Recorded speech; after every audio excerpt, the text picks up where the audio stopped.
listener at BS Podcast. Thank you guys so much for the continued support. Really appreciate it. Thank you to my Patreon members. Thank you to the people that have joined the channel. I really appreciate you. Please make sure you continue sharing, liking the video. If you're not subscribed already, subscribing really helps the algorithm. And just share, share. Try and get the message out there. Share it with your friends and share it with your family if you can, just share it with your coworkers. I don't know, just whoever, get the word out there. I just really appreciate all the legwork we've done, and we're pushing out there. We have over 750 subscribers, so let's keep on pushing it out there and getting the word out there and get these places shut down or get some new regulation at least. So with that being said, I want to do a moment of silence for the person still struggling with intrusive thoughts or addiction or anything like that. So on the count of three, I'm going to do a moment of silence. 1, 2, 3. Okay, thank you for that. And without further ado, we have a return guest today. Go ahead and reintroduce yourself and where you went and what years. My name is Charlie Keogh. I do Midwest Academy from 2007, 2011. And then I went to Abundant Life Academy from 2011 to mid-2012. Okay. And for the person that might not have seen the first part, do you want to give like a gist of just like what led up to it and like your experiences there and stuff like that? So I got sent to Midwest when I was freshly 13. I was failing in school, depressed, getting in a lot of fist fights. My mom was a single mom, and her and my therapist worked together to convince me that it was a good school to go to and it'd be a lot of fun and all that I'd going to be making a lot of friends and all that because I didn't have a whole lot of friends and was physically and verbally abused on the daily basis at Midwest. And then I went home for a little bit for about 6 months and then got in a fight with my stepdad and then went to Abundant Life Academy after that. Okay. And you said you had a few things that you wanted to cover from last time? Yeah. Last time, I feel like we focused a lot about the abuse that I suffered at Midwest. Mm-hmm. And I feel like a lot of the videos that, like your interviews that you've done and everything that we've watched or that I've watched, it's always about what happens at the school, never life after. That's something that people don't talk about a whole lot. Yeah. And so kind of what I wanted to do today was, talk about what the harsh reality was for me for being in a school.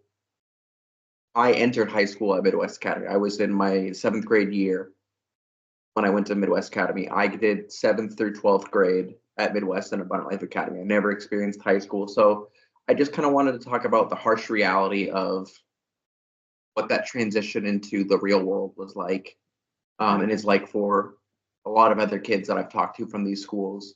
And I also wanted to kind of go more in depth about Abundant Life Academy. I kind of talked about some of the positives that I felt were there. I received a couple messages from some people afterwards who had different points of view, and I kind of just want to not necessarily explain myself as to why I think Abundant Life Academy actually cared, but kind of explain myself. Mm-hmm. Okay. So those are kind of the main two things that I wanted to talk about. Okay.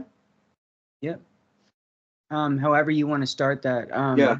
It's fine with me. So I'll probably start with Abundant Life, just because kind of follow in chronological order. Okay. So I guess we'll go the 6 months I was out of Midwest until I went to Abundant Life, and then so on and so forth. So I got pulled from Midwest Academy. We talked about how I did a little bit of a wilderness retreat, and then my mom decided to do the experiment and see how home life would be. And I was taken home, 16, almost 17 years old. Never had a girlfriend, never kissed a girl, never had a job, never driven a car, never stayed out past 9 p.m. at that point, never been to a party, none of that stuff. Didn't know where I fit in society, didn't know how to function. And so I was kind of thrown into the world. I switched schools. The day that I came home, one of my childhood friends, I wouldn't call him one of my childhood best friends, but he was a very close friend of mine from my childhood, committed suicide. So it was like, welcome home, Charlie. Hey, we're having a vigil for John. And I went to, his candlelit vigil, to pay my respects because I was excited and hoping to see him when I got out. And went to this, and I got recognized by one person. One of my friends that I've known my whole life was the only person to recognize me out of classmates that I, kindergarten through 7th grade, known, didn't know who I was. Mm-hmm. And then I switched schools to a private Christian school called Des Moines Christian. And just kind of didn't know what to do because I was ahead of where I was supposed to be. I was a junior. But because of how schooling works at these schools, you kind of fly through school. That was one of the big things is, it was at your own pace. And when you don't really get to do much, kind of fly through school. And so I only had 4 credits left until I could graduate as a junior. And so most of my classes were study halls or just electives that I was taking for fun. Mm-hmm. And very quickly I realized that I did not know how to talk to people because I wasn't allowed to talk to people at Midwest. I didn't know how to make friends. I didn't know how to properly interact with people because I just wasn't used to it. It wasn't something that I knew how to do. Mm-hmm. And so I would, go to class. I would act out in class because it was the only thing, I did that at Midwest, and it got people to laugh. Like there was a time where I cut, part of my hair off in the middle of class just to get a laugh out of people. I was pulling pranks on the teachers and doing those things just to get a laugh from people because it was the only way that I knew how to get any sort of, hey, this guy's kind of funny and cool. Yeah. But for the, first couple months that I was there, I sat by myself at lunch. A lot of times I just cried because I didn't understand. I didn't understand, it was scary. It was so scary. I was absolutely terrified. I remember getting my lunch one day and just sitting down at the, one of the corners of a table and just crying into my food while eating shitty cafeteria food from a high school. Yeah. And,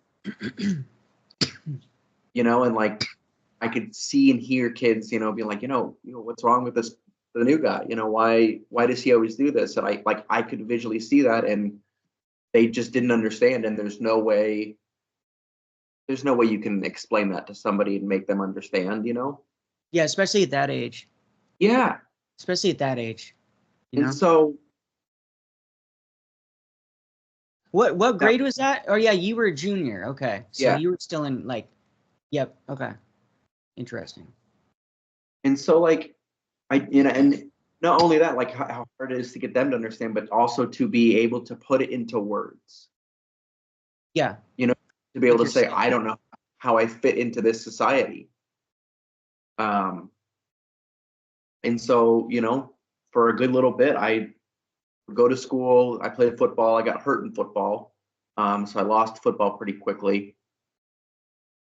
And I would just go home, do what little bit of homework I had, and then sit in my room, and was not doing okay. Was not going to therapy, was not interacting with friends. And I tried to kill myself I think 3 times in that 6 months. I tried to kill myself. Was that the first time you tried to kill yourself? Had you done that before you went to the? Yeah. Okay. Yeah, I've attempted suicide, I think all in all 13 times. Okay. And like I remember almost begging people to be my friends. And like there was a couple, like eventually I made some friends, and they tried, like they didn't understand that what I went through because I didn't really talk about it, but they knew that there was something going on. And so they would try to include me into things, the best that they could. I remember one time, this guy Caleb. This was still junior year. Yeah. Okay. Yep. Yeah, I remember there was this guy Caleb, who one of the nicest people I've ever met. Like one of the funny, like that funny popular guy who is just genuinely nice. Yeah. Yep. And he kind of took me into his friend group. I had first period weightlifting class with him, and him, his girlfriend, his best friend, his girlfriend, and their other friend and his girlfriend all invited me to go to a movie, and it was my first time ever going out with a group of friends, and so like we're sitting at this movie and I'm sitting here like, I don't know what to do. I know we're supposed to be watching this movie, but this feels illegal for me to be doing right now. Like the fact that you guys are, the fact that you guys are holding hands and kissing each other and doing what high school kids do feels illegal to me. Yeah. I feel like I'm about to get in trouble. Yeah, for even knowing about it, probably. Yeah. Yeah. And so I left the movie theater. I had my mom come pick me up and I just left. Did you say anything to them, or did you just leave? I told them that I had to go. Okay, yeah. And like didn't get never went to homecoming or anything like that. I ended up getting asked to a different school's prom. I got ditched at that prom though. But like asked a couple different girls at my school and all that, and it wasn't even like, oh, I'm going with somebody else. It was just no, I'm not interested. Yeah. Because again, I was the weird kid that sat at the table and cried. Yeah. Yeah. And then October hit. And I remember there was a point in time where I was so miserable. And there was a point in time at Abundant Life where they had a speaker come in, and kind of a motivational speaker. He came in and talked to us, and he did like a break the ice thing. And he was like, hey, what's your most embarrassing moment? One kid was like, oh, I peed my pants, this, or, I threw up on this person. Then he turned and looked at me and he was like, what's your most embarrassing moment? And the first thing that popped into my head was, it was October of 2011, maybe a week before Halloween. I was so depressed and so sick of my life and felt so lost, and that I didn't want to be alive anymore. I got into an argument with my mom, and the only thing that it felt like was the right action to do was for me to die. And so the way that I felt like that needed to happen was I was going to go into the middle of the road and headbutt the concrete until I bled to death. And so I sat in the middle of the street for probably 15 minutes, headbutting the ground, and just bleeding. And my baby sister came outside, and she was begging me to stop. Her and one of her best friends were out there, and they were just watching me, and they didn't know what to do because I was so miserable that the only thing that I could do was to headbutt the ground. Was this after Midwest? Yep. Okay. Yep, I'm still a junior at this point. And I remember at one point she even, put her foot out in front of my head so I would headbutt her foot instead of the ground. And I just moved my head, and I just kept headbutting the ground and headbutting the ground and headbutting the ground and just crying.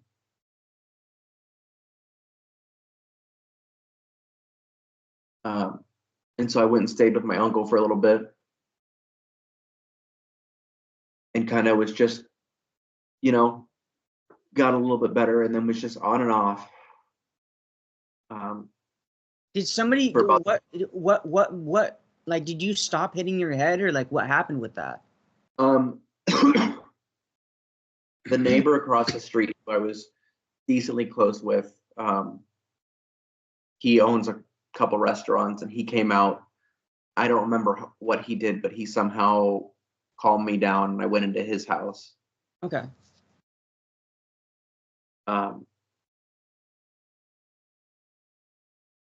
To be honest, I think I think he just came and gave me a hug, to be honest. I think Okay. that's all I think he did is I think he laid down next to me and just gave me a hug. But then my mom said that she didn't want me living there for a little bit. So I went and stayed with my uncle for a couple weeks. Which is, I enjoy my uncle. My uncle, I think we talked about this in my last interview. My uncle is kind of like a father figure to me. So I went and stayed with him. Got my mental health a little bit better. Went back to my mom's. Rest of the year goes by. Beginning of the year starts. I joined the soccer team. Prom happened. I got asked to this. I asked a couple people to prom, got turned down by him. This girl that I liked from another school asked me to her prom, and she ditched me at it. So I kind of was in a bad headspace, but didn't do anything drastic. And then Mother's Day happened, and I don't remember what the argument was about, but me and my mom got into an argument, a real bad one. My stepdad, and my sisters left for church, and I stayed home. She texted me saying, "Put your laptop in your phone on my bed," because I was grounded. And so I did, and then she came back home, cooked some dinner, told me to come down for dinner. I said I wasn't hungry. She told me to come down for dinner. I said I wasn't going to eat. My stepdad comes up screaming. As soon as he steps into my door, I hit him in the face. He falls to the ground. I climb on top of him, move him to my bed, and I just sat on top of him, and I just kept swinging. It's one of the only times that I don't remember doing it. Like you blacked out? Yeah. And I was just swinging and swinging and swinging. For some reason, or somebody got me off of him. I then broke the window in my room and climbed onto the roof. The police were called, an ambulance was called. He was taken to the hospital with a broken jaw. And I was put in handcuffs and taken to the psych ward because I was still under 18 and he wasn't going to press charges. That's good. And then I was at the psych ward for a little over a week. And then a couple of the staff members from Midwest came to pick me up and told me that Midwest was going to take me back for a little bit while they found a different school for me because they didn't want me there long term. Did they give you a reason for that? Okay. I honestly assume it's because just how I was in the past there. It's kind of what I've always chalked that off as. Okay. But was glad that I wasn't going to be there long term, Yeah, of course. And so that's when the more abuse started to happen, which we talked a lot about in the last interview, where I was thrown to the ground and all that by the staff members. And then one day my mom, my grandma, I think it was just my mom and my grandma, they showed up to pick me up. And they said, "Hey, we're going to hop on a plane. We're flying to Utah." Told me about this school in Utah called Abundant Life Academy. And gave me a big rundown, told me that my uncle had found it. He did a lot of research. about what the school was. He interviewed some of the kids. He interviewed the owner. He interviewed some of the, he did his thorough research. That's good. Said it was a therapeutic Christian boarding school, completely different than Midwest. My choice was either here, there, or jail. So obviously, all right, well, let's give it a shot. Worst comes to worst, I'll turn 18 there. I turn 18 in, I think at that point it was like 8 months. I can do 8 months, being tortured again before, and then just leave.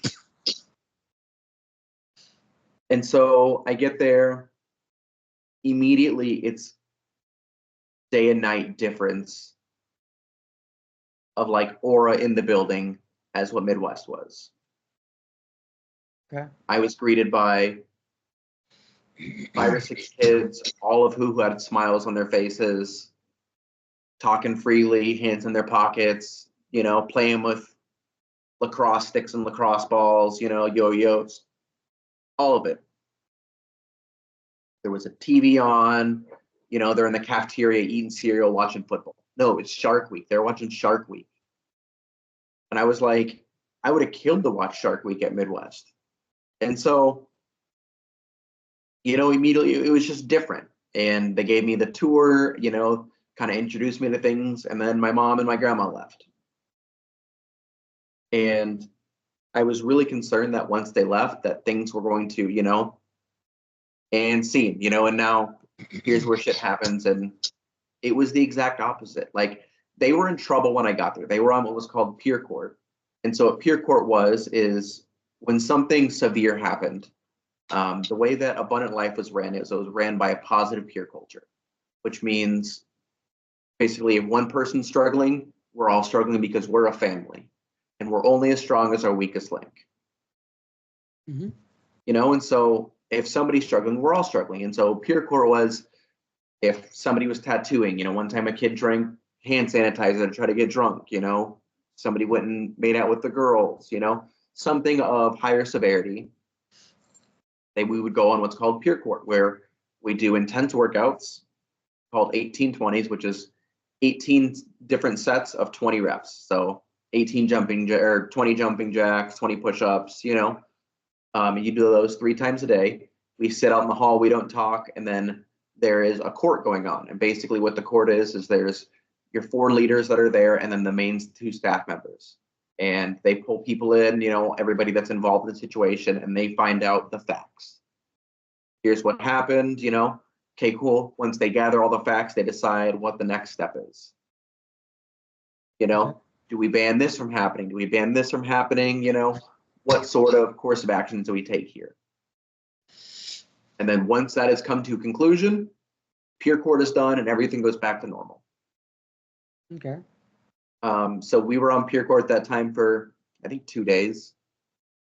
And during those 2 days, like, you don't get to do your normal activities, anything like that. Like, you do your schoolwork, you do your gym, meals, group, and then it's workouts. But even during all of that, it was just a different the whole vibe was different. And so they were like, hey, you're on, you're the new guy, like, you've got 3 days or whatever. You don't have to participate in any of this. In my head, I'm like, well, you guys don't know what school I'm coming from. Like, the workouts that you guys are going to be doing are going to be nothing compared to what they made us go through. And so I jumped in and I was like, no, I'm a part of this family now. Like, I don't care how new I am. Like, I'm here with you guys. And so I participated in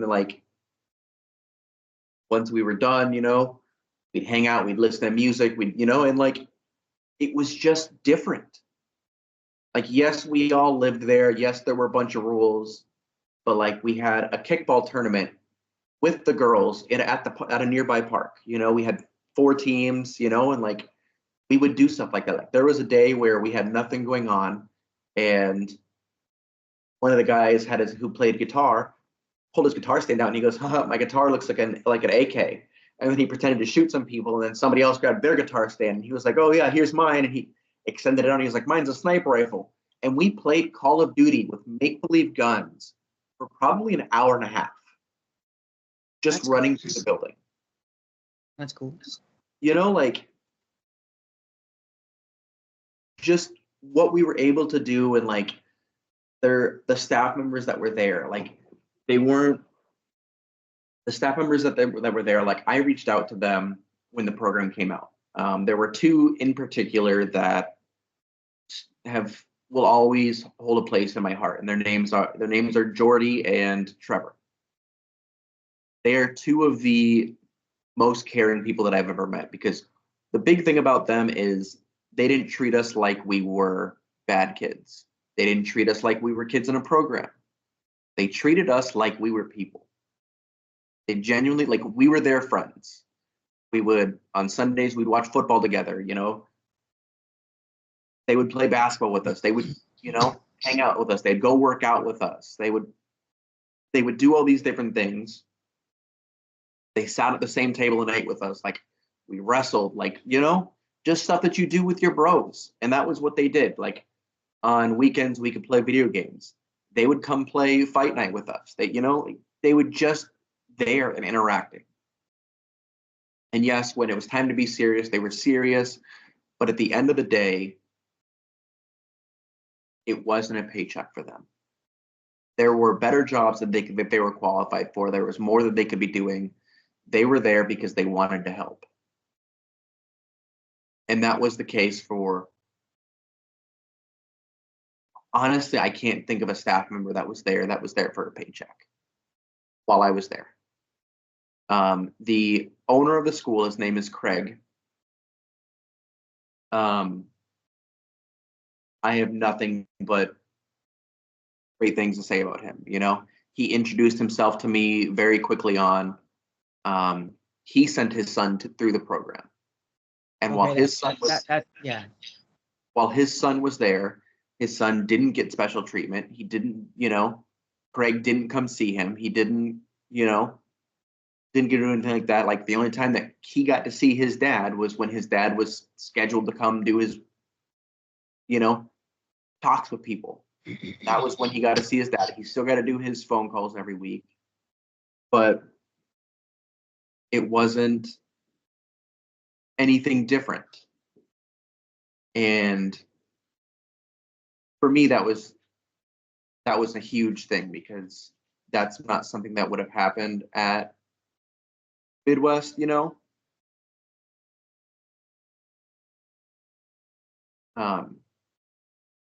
And after his son graduated, he became one of the staff members.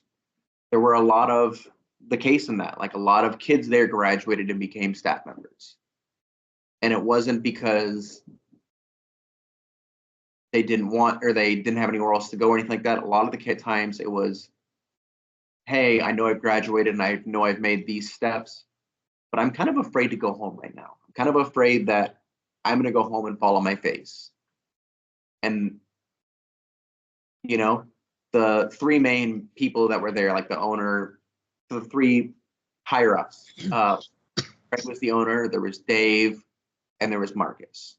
And they would find a way to make it work to where they would help them, you know, get into an apartment, do something, and then hire them as staff.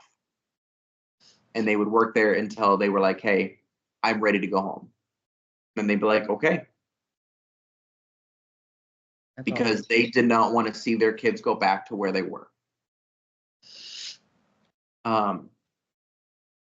And that was just different for me, because like that Midwest, there was a lot of students that came back to work. But they came back to work a lot of times just because they, you know, wanted a job, or it was something easy that they could do, or, you know. Mm-hmm. It never felt like it did at Abundant Life. And so for me, Abundant Life was a breath of fresh air. Yes, there were a few things that I would have changed, a few things that I would have done differently, but for the most part, like, the way that it was ran until I left, it was ran the right way. You know, I know that like a couple of the kids that, they're not kids anymore, but a couple of the people that were there when I was there, you know, were like, talk about how there were cameras in the rooms and all, this, that, and the other. And I was like, there's cameras in any room at any of these schools because they have to. Like, yes, it's, when you think about it, yeah, it could be kind of weird, but they're not there for that purpose. They're there because it's required by law, for a place like that they need to have cameras. I'd prefer a place to have cameras because then there's footage if anything goes wrong. Exactly. Yeah. Exactly. And at Abundant Life, like, I think I witnessed the entire time I was there, 3 kids get restrained. That was it. What was their restraint? How would they restrain kids? Just arm behind the back. If they were very aggressive, they would wrestle them to the ground. They wouldn't throw them to the ground. They would wrestle them to the ground. And they would hold them with their arm behind their back until they calmed down, and then they'd let them get back up. Was there any solitary confinement or anything there? Nope. Okay. When stuff like that happened, you got placed on what was called NUO. And all NUO is until the family voted that they thought you were ready to be taken off of it, that you were going to have somebody that kind of followed you around to make sure that you were doing okay, just somebody that was there to support you. And the cool thing about it was you got to choose who your NUO buddy was. So it wasn't like hey, we're going to put Bob with Mike. Bob and Mike hate each other. It was like, no, hey, who do you trust the most? Okay, cool. Let's make sure he's okay with it. He's going to be your NUO buddy. And that was how it was. Okay. Could you talk to your parents? Yep, you got phone calls once a week. Okay. Was it supervised? Were they supervised? Yeah, but not strict. Okay. Not like grab the phone and hang up if you say something. They would hang up if like there was like a heated argument kind of thing. But like most of the time we got to Skype our parents. Okay, so you actually got to see them? Yeah. Okay. Interesting. There weren't any seminars. After, I want to say it was like 6 months, they got to come up and do the kind of like what PC1 was through the what is it? Is it Premiere? Is that who did the seminars? Premiere, yeah. But they ran it, and it was just, hey, this is just us preparing you, like reintroducing you guys to each other. It's been some time. Your kid has gone through some changes. Here's what they are here's how they are right now. This is just reacquainting you guys for when you guys are ready to go home. Did they like do any sort of like was there any like dynamic where they like the family would talk with the kid and like kind of work out like any problems in the family? Yeah. Was there that component? Yep. But it wasn't as preachy or forced or anything like that. Like we had lunch together, and then dinner, you get to go out with your parents to a restaurant, and then you'd get the next day to spend the day outside with your parents. Okay. So it was a Friday, Saturday, Sunday thing. And then after that, like if your parents wanted to come up and see you, they just had to call and be like, hey, I'm going to be in town this time. Can I come take them out to dinner? Yep, let's set it up. Okay. Interesting. And then once you got to, it was 3 phases. It was phase 1, phase 2, and phase 3. Points and nope. levels? There was no points. It was mostly time-based. Okay. Like you couldn't be in phase 2 until you'd been there for like 3 months. And then, the family would decide that you're ready for phase 2. And then after you had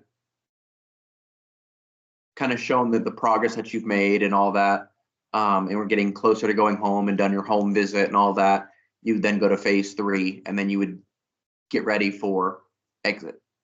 Was it like kind of like popularity based where you had to be taught, you had to be social? Like what, like for example, like say I was there and like I didn't talk to anybody there and I just kept to myself, would I still be able to get through the phases? As long as you are doing what you need to do, like as long as you are working on yourself and like actually trying to better yourself, it didn't matter. Okay. That's good. Yeah, and so I made it to phase 2. I even stayed after I was 18. Okay. I had full intentions of graduating and then working there as a staff member, because I was that behind the school. I was that invested. I cared, and I didn't want to see anybody else fail. But my 18-year-old roommate at the time stole my watch that my uncle had got me for my birthday. It was a Seiko watch. It was an expensive watch. He stole it and then lied to my face about it. And I found it doing an inspection in his room. And it was like in a sock hidden in his glasses case. And so I confronted him about it and he lied again. And then he got somewhat aggressive and then I shoved him and then he shoved me back. And I'm pretty sure I spit on him. And then he threw a punch at me and then I threw a punch back and then we were both asked to leave. Okay. But even after, where was this at? At Abundant Life. Okay, that was at Abundant Life. Okay. And so we were asked to leave. And then even after I came home, for probably the first 2 months, either my family representative, his name was Jerome, Jerome has since passed, or Marcus or Dave or Craig or one of the staff members called me almost every single day just to check on me. That's good. Because again, they cared. Yeah. Jerome probably called me the most. Jerome called me usually like 2 to 3 times a day, just to see how I was doing. Asked me about my day, what I did, how I was doing, what was new.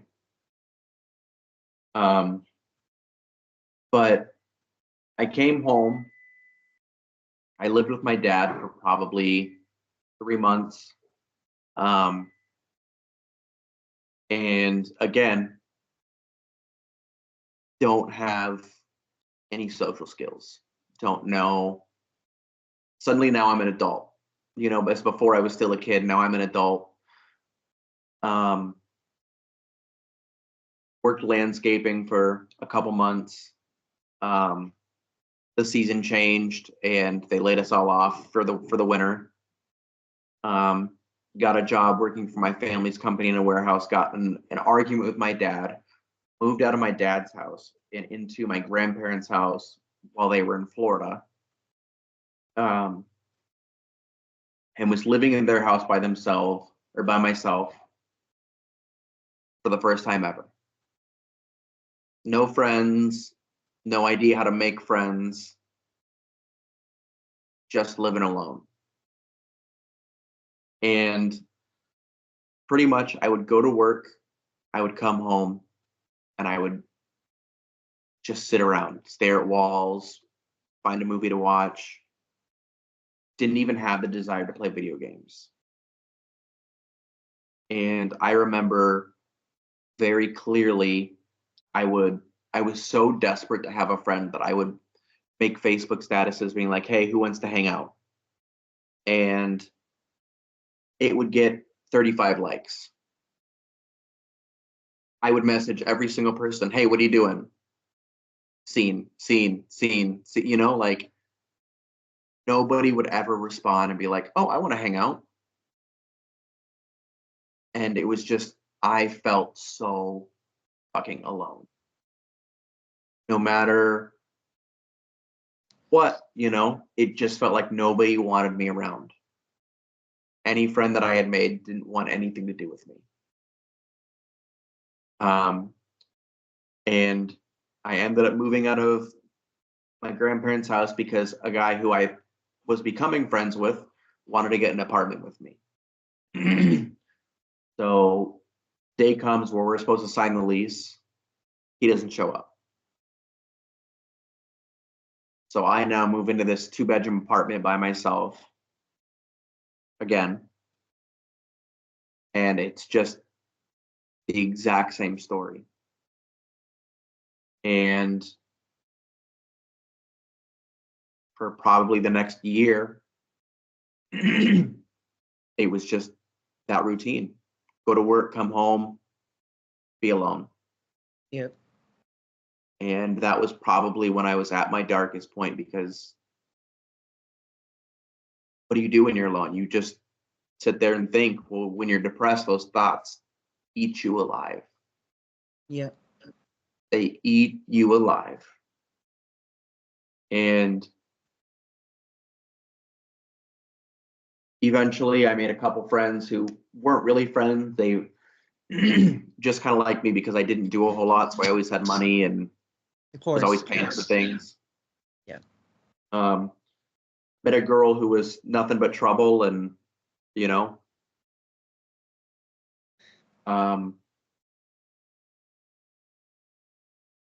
and I remember one day we were going to go do something, and I decided that day that I wanted to die. And I was on a bunch of different medications, and I turned and looked at them, and I said, "Hey, you guys want to see a magic trick?" And they said, "Okay." And I opened up 3 bottles of Vyvanse and I swallowed 90 pills.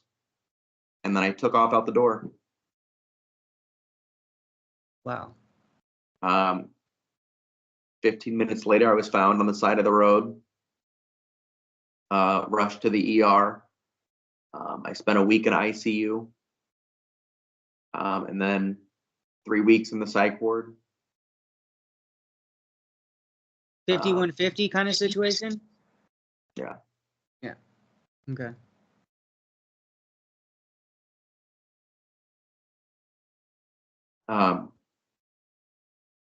And I remember, again, sitting in the hospital bed in the ICU, hooked up to all these wires monitoring my heart, posting where I was on Facebook. Not a single person came to visit me. Not a single person was like, "Hey, I'm glad you're still here." My mom had cut ties with me at that point because I wasn't doing well. And I just remember at a time where I felt so alone, feeling even more alone. I was driven to the point where I was so alone that there was nothing more that I wanted in the world than to die. And there I was, an even bigger failure than I thought, because I tried to kill myself and failed at that as well. Yeah, no, I feel that. And the only thing that I could think about doing was, how could I kill myself for sure? Because I thought 90 pills of amphetamines would do it.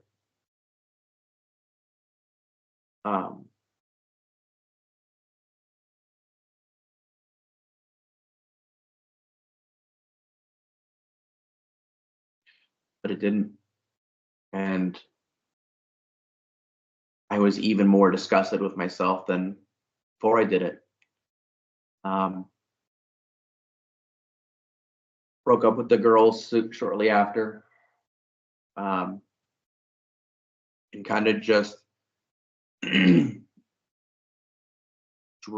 drifted by for the next 6 years. And eventually, met some friends that are some of my best friends in the whole world. Some people that genuinely cared about me. I met them on accident at a local metal show. And, very quickly they were like, "Hey, you're weird. We're weird. Come hang out." Mm-hmm. Next thing I know, I'm working at a haunted house with them, and now I'm in a D&D podcast with them. But even then, like, there's still the point to where it's like, all right, well, you're now 20, you know, 23 years old and you're just now making your first friends. Do they actually want you around? What are they actually saying about you? You know, are they just afraid that you're going to go kill yourself again or try and kill yourself again? You know, and are you just a burden to them? You know, and so it's just the thought of people don't want to be around you. People don't actually like you. You're supposed to be alone. You're supposed to not have anybody in this world. That is what you are destined to have, because that was what I was so used to. I was so used to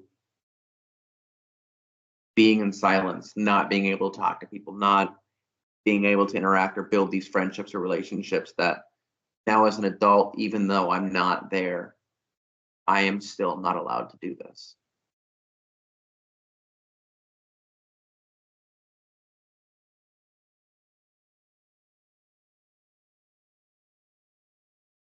And here I am now, 30 years old, and I'm finally to the point to where I understand that people do like me and that people do want to be around me, you know, and like I do have a reason to be in this world, you know, and so I guess what I'm getting at is the culture shock from going from one of these schools to being immediately thrown onto your own or anything like that, like whether it be 6 months, a year, 3 years, 4 years, you know, no matter what, it's different. You know, it's like the whole analogy or the whole saying of, you know, there will be people that are in prison for 20 years, they get out, they don't like how the world is, they do something to go back to jail because that's what they know. Yeah.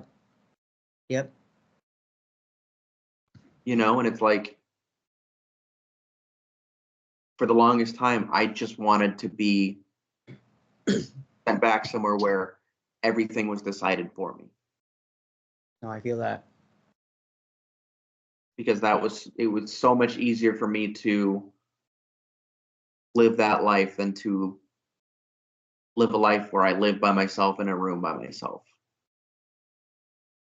Yeah. Did you you have a family now though, right? Yeah. Yeah. Yeah. Yeah, I have my 1-year-old biological son, and then I have a 5-year-old autistic stepson. And even though me and his mom aren't together anymore, you know, I've been around in his life longer than he's not had me in his life, and so we both kind of decided that I am still a role of step parent, even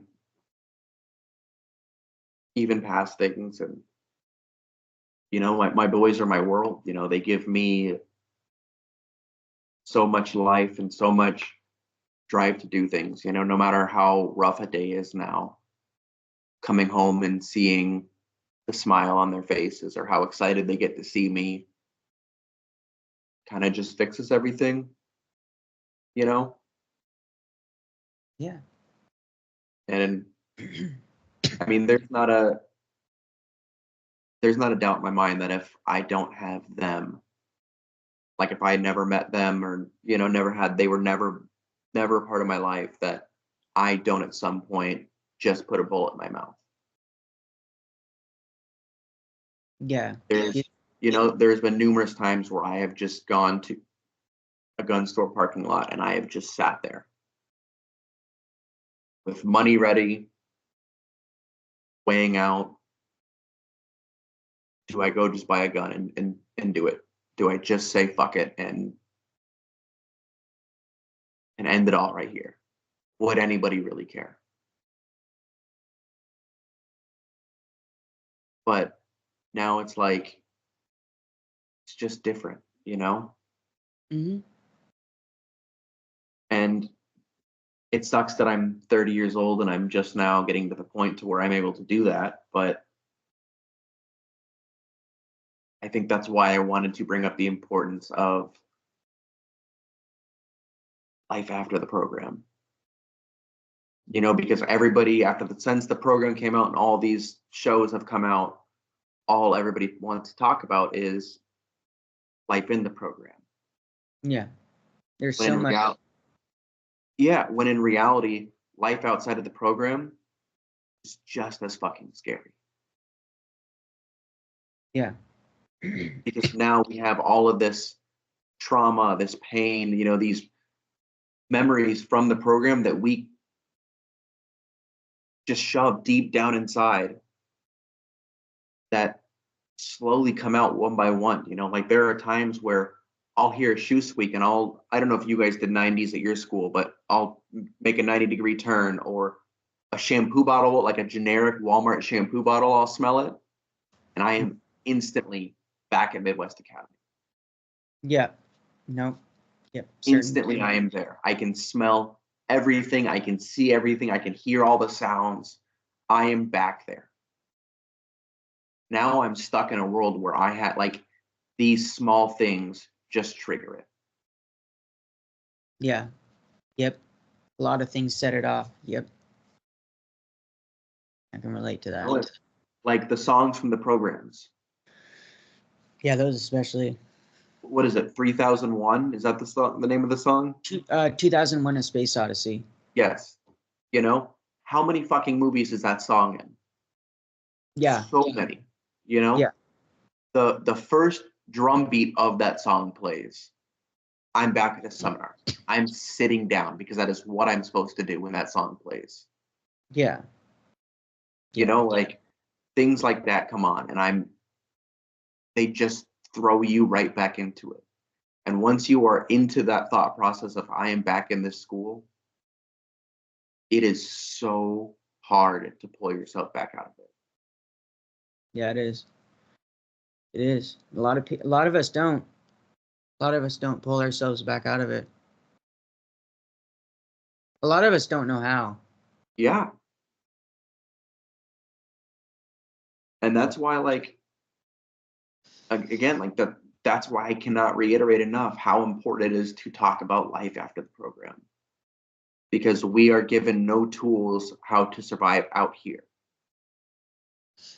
We are given no tools on how to deal with our trauma, except just live our life. Well, the life a lot of us were living is drugs and alcohol, you know, and all of that. And that's how we cope with things. So suddenly, you know, that's what we did. Like there was a point in time when I first got out, I had never touched a drug in my life. I still haven't done any hard drugs. You know, I've done acid, smoked weed, but there was a point in time where I smoked a lot of weed. I smoked so much weed that I had to revert to selling weed. Yeah. And suddenly I developed a habit of smoking weed, and I started to sell a lot of weed. Yeah. A lot of weed. And smoking was how I got through my day because it was the only thing that shut out everything. Because if you're so stoned that you're literally the puddle from the no smoking ads that were on when we were kids, where they're like, oh, she smoked weed once and now she's here. Yeah. Yeah. You don't feel any of that trauma. You don't, everything's quiet because you can't focus on anything. Yeah. And I was smoking 8 to 13 blunts a day to myself. Yeah. And that was how I was getting by every single day.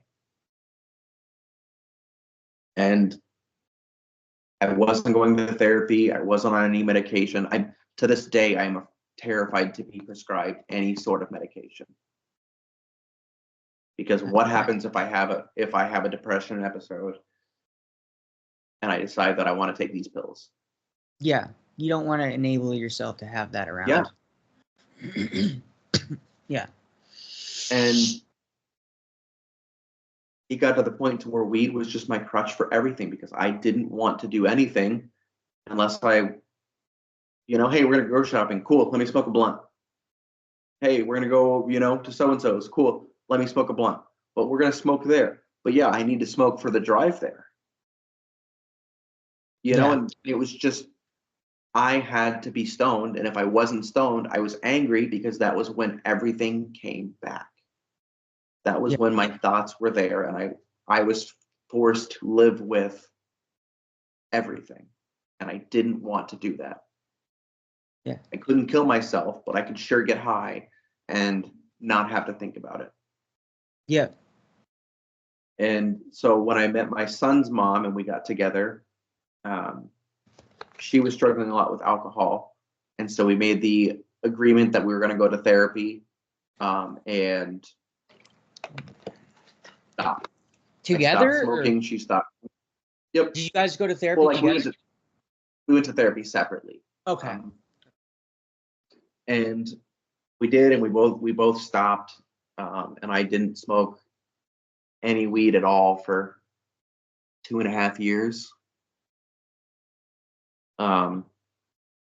And am now at the point to where I can medicinally smoke marijuana and not have to use it as this is what I need to do to function. This is what I need to do for it to quiet everything. I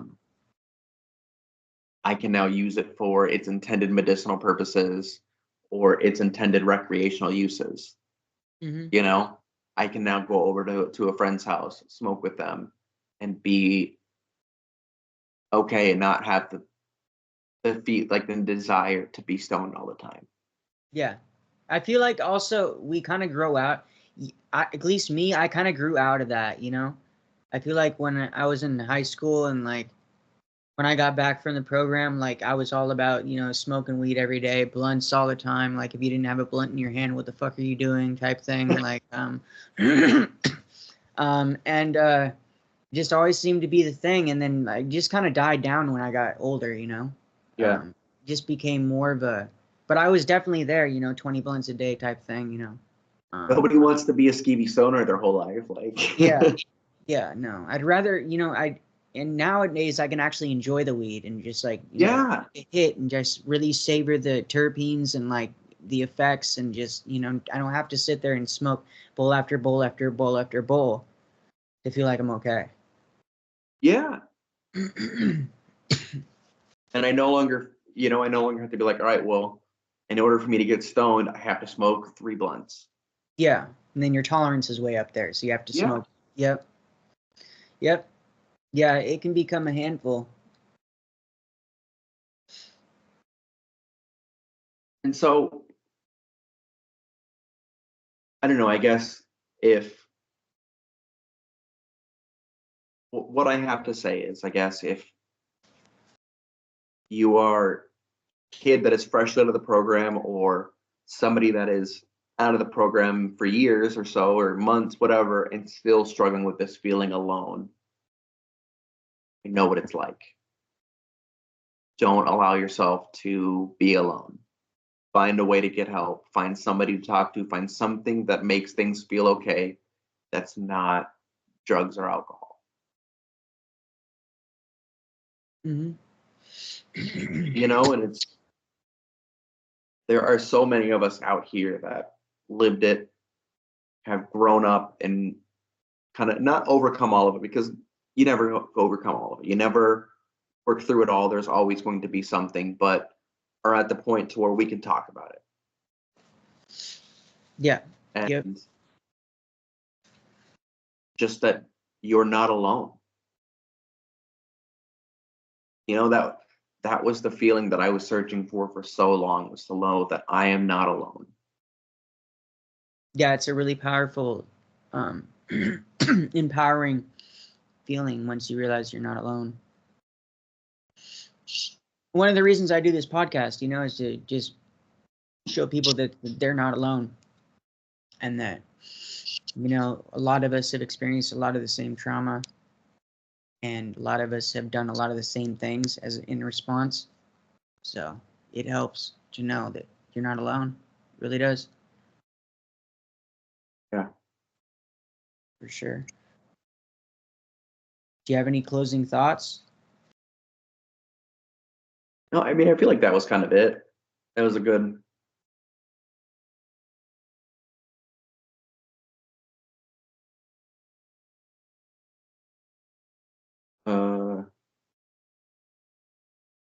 Yeah. Okay. Cool. Well, thank you so much for coming on the show again. As you know, if stuff comes up after this one, and you want to do part 3, we can do part 3. I've done like 4 parts with somebody before. So if stuff keeps on coming up, let's keep talking about it. So just let me know. Thanks for coming on the show. And we will see you on the next one, y'all. Peace. Oh, hold on a second. My mouse working here. Okay. Bye, everybody. We will see you next week.